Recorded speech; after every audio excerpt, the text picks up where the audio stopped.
Nous avons pour tradition de commencer l'année avec une conférence de presse avec un thème phare de l'année, et puis c'est clair que la perspective de la votation sur l'initiative sur l'élevage nous met vraiment au devant des réalités qui nous attendent cette année, et on a aussi pour tradition de faire cette conférence de presse sur une ferme, et une exploitation porcine se prête aussi particulièrement bien à cette thématique-là. L'exploitation de Franz Guilbault dans le canton de Berne, spécialisée dans l'élevage de porcelets jusqu'à 25 kg. La filière porcine serait particulièrement impactée par l'initiative Non à l'élevage intensif en Suisse. 40% des engraisseurs ne répondraient pas à toutes les exigences de sortie en plein air. En tout, 800 millions d'investissements seraient nécessaires selon les calculs de la fêtière, sans oublier les permis de construire à obtenir.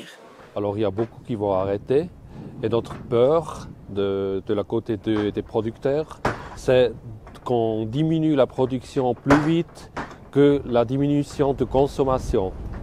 La conséquence serait qu'on importerait beaucoup plus de viande de l'étranger. Et puis, à mon avis, ce n'est pas le but.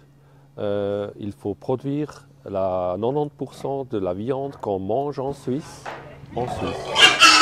Une campagne qui ne peut réussir que si les agriculteurs s'impliquent et se fédèrent. Il y a des producteurs qui ne s'intéressent pas trop encore, qui n'ont peut-être pas le temps pour s'informer. Ça, c'est notre devoir d'informer nos producteurs de quoi il s'agit.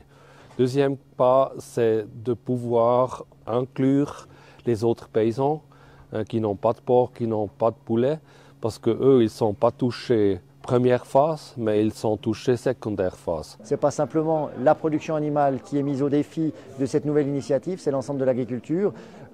Si on échoue dans cette campagne, eh bien, ce sera l'agriculture qui serait considérablement affaiblie et pas simplement la production animale. L'occasion aussi pour l'USP de renvoyer le consommateur à ses responsabilités. L'agriculture a énormément évolué. On voit aujourd'hui, on a plus de 50% des porcs qui ont accès à des sorties régulières en plein air. On a ce taux qui monte à 85% pour ce qui est des bovins, 82% pour ce qui est des poules. Donc la majorité des poules détenues en Suisse ont accès au plein air, au pâturage.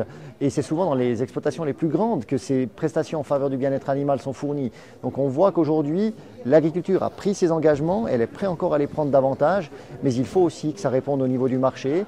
Et c'est peut-être aussi l'occasion de cette campagne de sensibiliser les gens en leur disant « Regardez, vous avez la possibilité dans les étals de pouvoir voter en faveur du bien-être animal plutôt que de voter à l'urne et de ne pas respecter ce comportement ensuite lors du comportement d'achat ».